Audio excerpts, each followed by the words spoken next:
But I think one of the biggest sacrifices that you got to get over with when you're doing those long travels is you're going for the experience. At first, when I did it, I thought I was going to be James Bond 007 everywhere I went.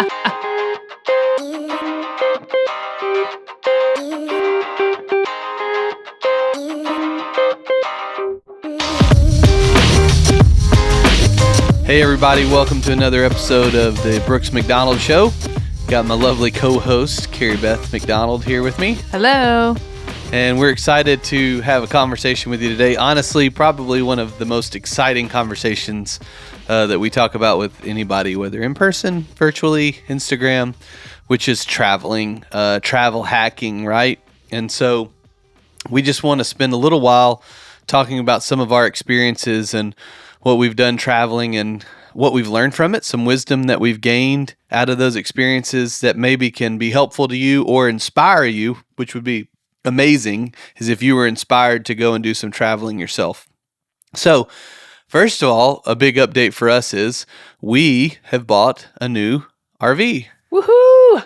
Yeah, we're super excited. We first had a Class C RV, which is one that's got the motor in it that you can drive. It's kind of like the U-Haul trucks with the little area above it, which was our daughter's bunk area. Granny's attic. Yeah, Granny's attic. And we loved having that. But once we finished our second big set of traveling, we did out west and up the East Coast over a 15-week period, split up between a couple trips. Once we finished with that and we knew we were probably going to be building a house and settling down, we decided to sell the RV because we could get actually as much as we paid for it because the market was crazy.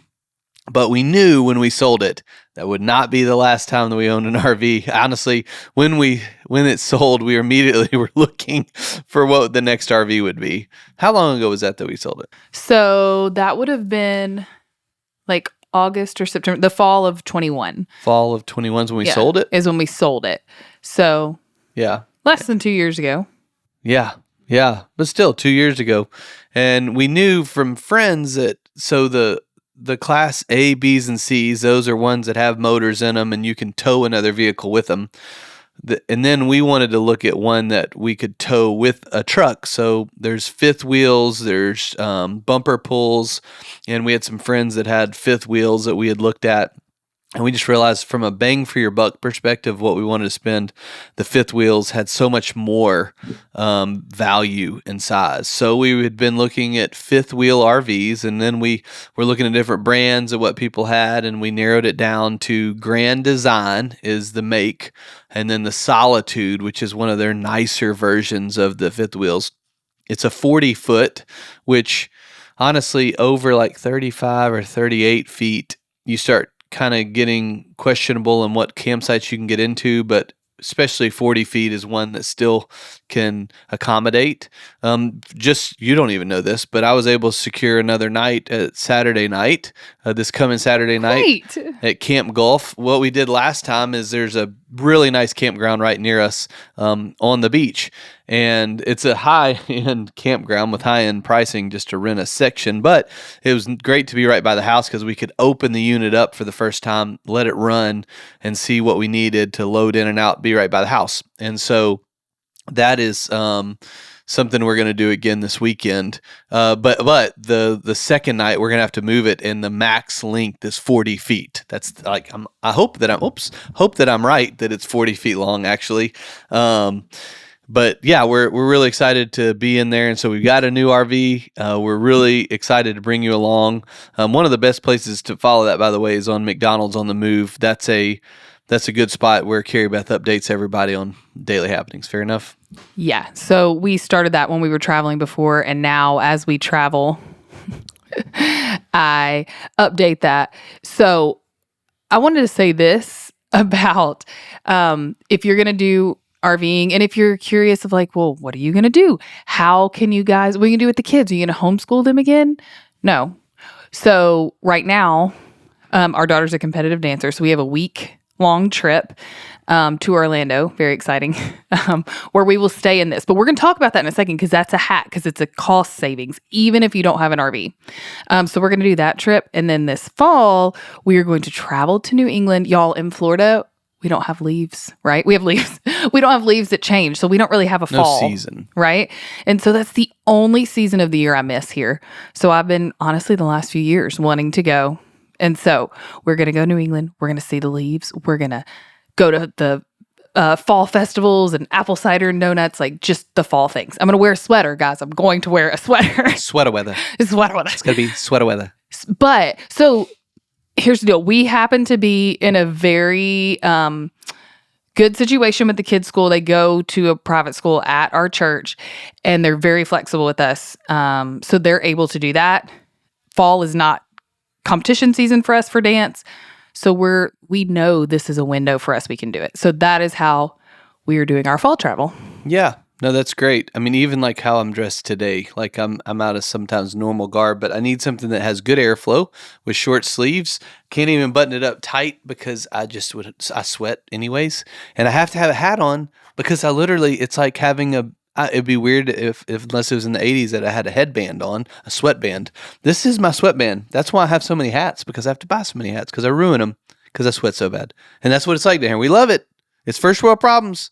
But we love being able, there was, of course, I'm jealous even of the next month because the last two, I guess, or two of the three July the 4th we were in Kennebunkport, Maine, and Mackinac Island, Michigan. And both times in the evening, we put on a nice light sweater after the day. It was fantastic. Those are two of my favorite places we've been in the summertime for sure. Yeah. Anyway, side note. Yeah. I mean, from a life hacking perspective, when you have time freedom, one of the things that we've learned, and there are maps out there even of where you can just chase perfect weather, like chase 68 degrees around the United States, and we're kind of all about that. Here for it. Yeah. Yeah, we call it outdoor air conditioning. It's when we're places and we're like, wait a second, we're sitting outside, but it's like perfect temperature like it would be inside. And so that's upcoming. So one of those, also the pieces that we want to talk about is camping passes. So if you're looking at RVs, there's a myriad, and I'm honestly I don't know everyone, but we'll tell you what we do know. And that is 1,000 Trails is a large group of campgrounds across the United States. And they also have an affiliation / ownership with Encore, which is honestly, Encores I think are a little nicer than 1,000 Trails, or we've seen them. And you can pay one fee. I believe it was like $860 or something is what we just paid to renew our membership with them, an annual membership. And what that gets us now, that's for zones. So that's like the southeast zone, mainly Florida, Georgia, Alabama, maybe Mississippi. And then also the Encore package, which is like 15 sites or something across the United States, some out in California. But if I want to go to New England, I'll just pay, I think, $70 to add the Northeast to it. But what it is now we can go into 1,000 Trails website and we can book up to, I think, 14 days, and we don't pay anything because you paid for your membership. So like this week trip coming up in Orlando, from a hack perspective, there's a couple hacks in this. I'll get to one, but one is we were going to stay in Orlando, and it was going to be like, well, the first original prices we were going to get were like $2,500 for the week. Insane. And we found a place at $1,400 a week, but instead for $850, that pays for our whole year's membership in 1,000 Trails. And at that point, after that, we're already saving money. And for the year, anytime we stay in 1,000 Trails, we don't pay anything. Now, it's like a 14 on, 7 off rule with 1,000 Trails. Is that right? No. So it's close. If you 4 days or under, okay, so up to what? Yeah, I'm getting to that. But Okay. Anything over, if you can go up to 14 days, and you have to sit out 7 days before you can go back. Yes. But the hack, Yes. so you have to like let it breathe. You can't go from 14 days to 14 days to 14 days is a rule. But what Carrie Beth, I'm sorry, is alluding to with that, so you don't have to sit out the 7 days is Correct. Yeah. So that's right. You can book that long. You have to do a week between. But the real hack is that they say up to 5 days. So like 4 nights or less, you don't have to sit out. So for us, when we're hopping around, like when we go to New England, we do this stuff, we're not staying in one place more than 4 days. And then you can immediately go to the next one. I.e., we can stay all over New England for a month, however long we're gone, and we've already paid for it. That's in part of our $800 whatever dollars Yeah. for the year. And that's it. This is a hack. Yeah, no, it's really cool, and you can book up to 60 days out. So we're going to be watching the days, and we're really going to be on those bookings and have it ready. So we have our route booked. And honestly, we'll stay at some other places. Like along the way, we may stay at a Harvest Host. That's another option. Harvest Host is one of those things. Sorry, my dog is attacking me, wanting to be pet while we're talking. But we like staying other places. Really, the nicest campgrounds we've ever stayed in are KOA Holidays. They're ones that are really nice and really cool for the family, but they're just a little more expensive. The Thousand Trails, sometimes it is honestly hit or miss. Like that's why we wanted to get a fifth wheel that we really liked the inside of, because when we're at a campground and we're on a trip, we're not at the campground much. We're out driving around seeing the places. It's a place for us to go and stay. Some campgrounds we get to, we do want to hang out in. It's beautiful, but majority of the time we're there, but we're in town or seeing outdoors and things like that. I mean, we've been in some Thousand Trails that is rough, but there's a plug-in and there's a sewer drain for me to be able to drain in. And then again, also upgrading, we were worried about what the shower was like, because some of the showers at some of the campgrounds are bad, but some of them are really nice facilities as well. So those are what we're kind of looking for, but that's something that you might want to look into. The other piece from a hack perspective is if you're traveling, and what Carrie Beth, when she was looking, even instead of hotels, she was looking at Airbnbs, but instead of Airbnbs, like in Kissimmee, Florida, right next to Disney World, this place called Tropical Palms, which is the Encore resort that we're staying at, they have these little like mini cabins that are like 2 bedrooms. It's usually like a bedroom and a loft with mattresses on top and like a little kitchen, living room. Instead of being 200 something a night or whatever, they're like 120 a night. Is that right? I know the comparison. The host hotel for the dance competition, I kid you not, was $400 and something a night. And we had to go for a week. And so all the dance parents were like, no, let's look at Airbnbs. They're going to be a lot cheaper. Well, I'll start looking at those. And those are like half, probably. Some of those you could get. And then we said, wait a minute. We've stayed at this campground that's super nice, that we love. We know that one's great. We could even hang out there. And I look at theirs. The kids get their own room, twin beds in it. We get our own space, bathrooms, full kitchen, less than $200 a night, 100 and some odd a night. And that is a hack. Almost every campground has cabins or cottages, so look in those places when you're going. Check that out. Yeah, it's one of those deals like it's kind of a best kept secret, so I don't want it to be known, but if you just call around, like I was needing to be over near where I bought this RV, kind of near the Villages, near Ocala, Florida, and I started calling around to RV sites to see, do you have cabins and is it available? I didn't find one, ultimately did stay at a Holiday Inn, but especially it just depends on like where you're at. Some Holiday Inns are $110 a night, and like that's cool. You get a free breakfast, everything. But a lot of them where we go, where some nicer places, it's just steep, $250 and up a night. And so it's kind of funny. And that's one of the pieces kind of we talk about when we're traveling is like, what's your value? What really brings you joy? Do you want to spend a lot of money on? Because some people will look at us like, I can't figure you guys out. Because we went to London and then we went up to Scotland. Mainly the trip was in Scotland. And to get over the pond, we had an experience once before. We were on Delta One, which is their business class for Delta. So we're like, now that I've done that a couple times, I'm like, I really want to fly up there where it reclines, and I'll spend some money for it. So hack number 2 is air travel. And so when we were looking for flights in business class, what I do is I go up in the New England area typically. So Dulles, Reagan, JFK, through New York. And I see what flights, and I look all over Europe to get me there. Like one time we flew into Germany, but we were going to Switzerland, but I found that Germany was the cheapest Delta One flight.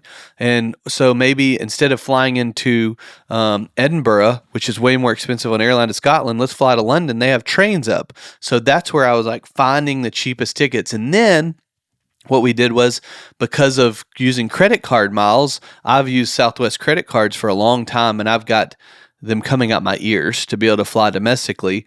We just flew from Panama City Beach up to Washington, D.C., and that's another type of hack. If you have, again, time freedom is what we chase.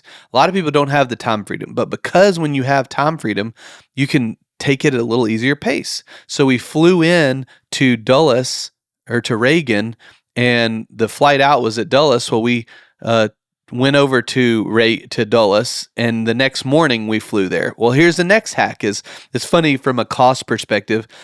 When I got to Reagan to get to Dulles, it was going to be like $120 for an Uber ride from Reagan to Dulles. And I'm like, no. I ain't playing that. Plus, we wanted to stop. We wanted to go into the city and eat dinner and do things. So we didn't want to go way out there and then pay again to get back. So yeah, it would have ended up being $250 in Uber rides to get there. So we love public transportation because we've traveled enough. We've gotten really comfortable with figuring it out.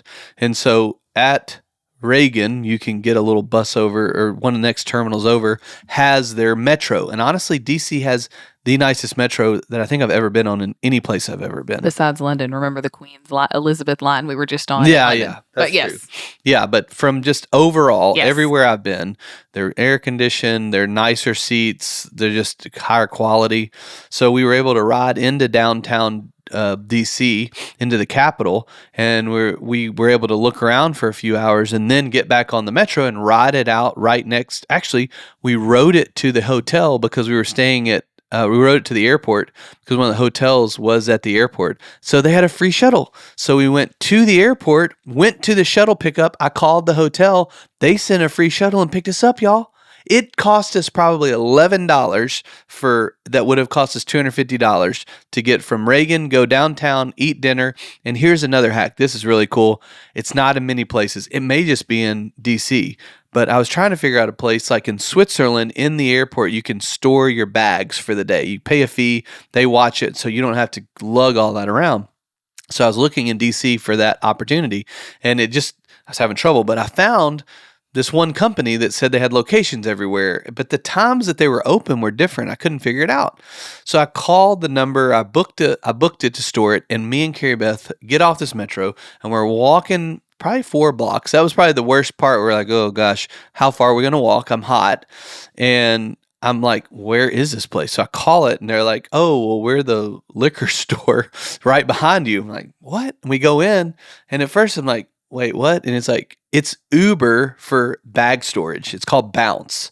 So it's called Bounce. They have an app, and it's kind of like, hey, this liquor store's got area in their office that they could hold bags. And I think it was like $30 for 4 bags that they held for us for like 5 hours. And I was good to pay it because I was able to really do a day's worth of activity as just kind of an add-on on our trip.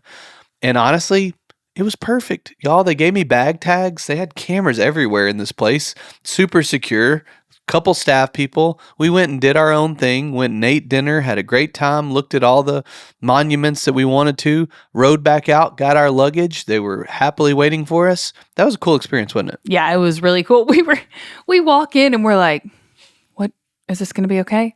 We leave them. I said, look, it's on an app. Like, I'm sure they have to be a part of this whole thing. We go back, and of course we pulled out and went and checked our luggage. But yeah, that again, super cool. And we rode the metro, got off, stored our bags, rode the metro to our hotel, and paid almost nothing. And could have a nicer dinner from what you paid from that. So there are certain, you have to decide, like, what do you care about from a travel comfort perspective? And then what are you willing to pay a little more on? We're willing to pay more to sit in business class, to fly long flights, and then do public transportation. We don't so much care about a super high-end hotel if we're on a trip where we're just exploring the area and we're staying in the hotel, right? Yeah. And so we would rather just like stay in something we know is decent, like a Hilton or something like that, if we're doing Hilton property, instead of blowing out the budget on the hotels because we're going to be out exploring anyway. Yeah. Yeah, no, those are great points. And so it was interesting to me on kind of covering for you, flying, trying to find points. And I mean, even we were on, I guess I was on United when we were flying for their business class. Yeah. Polaris is what we went on, United from DC there, and it was super nice. It's fabulous. Very, very nice, but it's still expensive per ticket. And then, but domestically, man, using points with Southwest, again, if you spend enough too, you get companion pass. So if Carrie Beth, if I'm on a flight, she can fly free with me every single time. So I mean, it's hard to get rid of these points, y'all. I have so many. We're going to California. We're flying Southwest on longer flights. That's where I'm like, I'd like to maybe be in a Delta seat or whatever, because Southwest just is kind of low end from a comfort perspective. But we're gonna knock that out because it's points, and again, time freedom is what we're trying to help you be thoughtful of. Another reason why we were able, though, to use public transportation is because of how much luggage we packed. What we learned when we lived for especially 15 weeks in an RV is, guys, you don't need as much as you think. It's funny, like you wear these 5 items every day, but when you go to get on a trip, you have a luggage full of shoes. I'm as guilty. I'm more of a shoe person than she is. You pack all these shoes and you have all these like items and think, well, what if we wanted to go here? What if we want to do that? And you feel like you're being conservative by packing all the things of what ifs. Is that fair? Yes. There was a time when back in our younger years, we were headed to New York City, and I was probably young 20s, and I had this big bag. It's back when it was like, I'm sure it still is 50 pounds, but I haven't packed that in a long time. They have us on the thing where they weigh your bags, pulling all of this stuff out of our bags for a 4 or 5 day trip to New York City. And so now, traveling over time, we were on a boat in the Virgin Islands. We could take one duffel bag that was like a small duffel bag for 5 nights. And so when we first started talking about doing this Europe trip, and we're gonna be on 12 days, and Brooks is like, can we do it in a carry-on suitcase and a backpack? And at first I was like, well, it might be tight, but I was like, yeah, that sounds like a fun challenge. Okay, it'll work. In the back of my mind, thinking like, how is this going to work? But it will. So for us, like how we made that work is we looked to see where we were going to be and when could we do laundry? Like if you had a chance to do laundry. So we knew there was kind of 2 sections to our trip. The part leading up to the rewards trip we were going to be attending, and then that next section. And so we were like, okay, we're going to be in an Airbnb here. We can wash some clothes. Or when we get to this hotel, we can wash some clothes. So I knew if I had like 5 to 6 outfits, right? Is that about for traveling during the day? That was good. And then I had some things I had to have for dinners. I had 1 pair of shoes, guys. That was like my dinner, like dress nice shoes. And then what I was going to wear when I was walking around. But going on public transportation, going on trains in Europe and all that stuff, you can't do it carrying all the bags. And you can zip in and out of anywhere you want if you can carry your own stuff easily. Yeah. And it saves you money on the flight. Yeah. So exactly. We had 1 carry-on bag. It's like a mesh bag, but still a roller bag, if that makes sense. And then we had, I'll figure out the name. Nomadic is the brand of the backpack, which is about the size of another carry-on luggage. It'll fit underneath the seat unless you pack it way too tight. But it's almost like having a small rolling bag on your back and then the other. But I think one of the biggest sacrifices that you got to get over with when you're doing those long travels is you're going for the experience. At first, when I did it, I thought I was going to be James Bond 007 everywhere I went. Like, I want my best outfits. I want to go shop, right? Because I want to look the best possible. But what I realized, like, no, nice dinners. I was called on stage with an event with an insurance company. Man, I had Banana Republic Travelers pants are really good. They roll up good and they don't wrinkle. These are kind of little hacks to tell you. And knit blazers. They're like jersey material, for lack of better words, rather than those more wrinkly looking material. It rolls up really easy. So I was able to wear that out for dinners when we would be in London, but I also wore it to that event. And was I the nicest dressed person in the room? No. But did I fit the part well enough and no one noticed? Yes. Cole Haan makes another really lightweight jersey shoe knit top that's really light and really easy to pack. You can squish them down. From a guy, girl, what female hacks? So I have some female hacks. Okay, so my number one thing when I start to pack is how am I going to fit like my toiletries, right? Like my products, hair products, skincare, hair tools, all the things. How am I going to do this? That was my concern. My mom actually is the one that helped me with this. She sent me a link to a packable, like what you put your makeup in, those bags, but it was flat. I mean, flat, like a cosmetic bag. So I use that. Even if you don't have that, here's my biggest hack. Get on Amazon, get a bunch of contact cases, right? Just like what you put your contacts in. And the stuff that you don't need a lot of product, skincare, moisturizer, that stuff, fill up contact cases and then just label them with a Sharpie. They stack in super flat. You do not even have to take the little bottles. Think about a bottle like this takes up way more room than a flat contact case, even if you need several of them. I did that. It was amazing. Which another great point about that, though, we got caught off guard with this is we were flying out of the United States over, so internationally, we're going from the U.S. to the U.K. It was fine, and we had a TSA pre-check, so we went straight through, no problem. When we were leaving the UK to come back, all of a sudden we had like the old school, right after 9/11, liquid restrictions. Like they gave us one little bag to be able to put all our liquids in, and there was no TSA pre-check that we were qualifying for in UK, and they did not budge. You had to zip the bag. So unfortunately, even on that, Carrie Beth had some travel items that were over, but again, it was such little things. It wasn't like big bottles. We threw them away. At that point, you just throw away. But it was bizarre. You had to zip the top of the thing. So just whatever you're taking, don't take little amounts of stuff, because we've done that. That happened to us in Berlin one time too. They don't play with that. Like, they'll just throw it away. So just right in front of your face, like stare you in the eyes. Like they're happy to do it. Like this is their little joy in life, is to get side jabs. And another item, which another guy told me one time that travels international a lot, guess what? They sell stuff over there too. There's probably some countries you go to on mission trips that they don't have clothes, but wherever we were, everything that we need, and honestly we did. I found myself in H&M in Scotland because I needed a couple other little items. Just we went shopping and it would be good. Oh, because one more hack is we went to Eddie Bauer, but I'm sure you can get them a lot, but it's like collapsible duffel bags that roll up really small.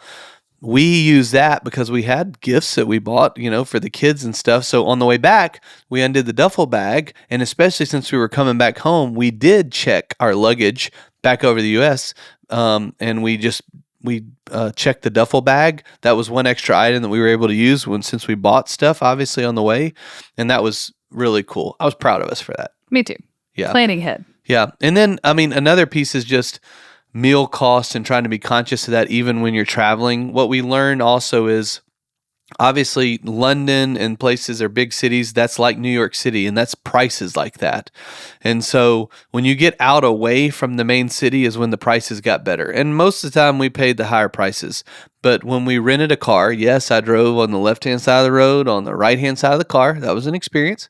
But when we were driving through Scotland and we got away from Edinburgh, we found this grocery store. I was just really wanting to go to like a convenience store, but it took us to one of their larger grocery stores where we went in and we spent some time. They actually had a little coffee shop cafe that I had a latte with while we were shopping, and the prices were really, really good. Like we were so funny walking down the aisles. We were like, do you see this? Of course, there's a conversion from pounds, right, to dollars.